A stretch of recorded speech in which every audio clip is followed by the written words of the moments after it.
I'm going to cook Nasi Lemak, which is coconut rice found in Singapore, Malaysia, and some say Indonesia. Okay, the first thing to do is to wash the rice. Get a strainer and make sure that the container below is big enough. Don't be like me, I'm a noob, so I can be excused.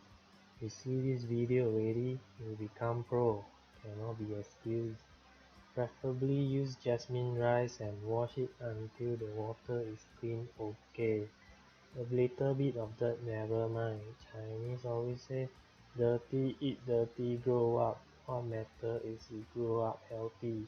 The only thing dirty is your mind. Next thing to do is to fry the rice. A little bit of water on the rice never mind. Just fry until you think it's about right, then it's okay. Trust your feeling and don't be scared. Like Chef John from foodfishes.com always say, food can sense your fear. You don't trust me, you don't trust yourself, never mind. Trust Chef John. After all, he is a chef. I am not. I am just a guy playing around with his food. See I can flip, but what is it good for? I also don't know. When you fry until happy already, put the rice into the cooking pot. It may look a bit dry at first, but it will be okay. Next, you add in a packet of coconut milk or cream or whichever you can find. If you cannot find, it will just be cooking normal white rice.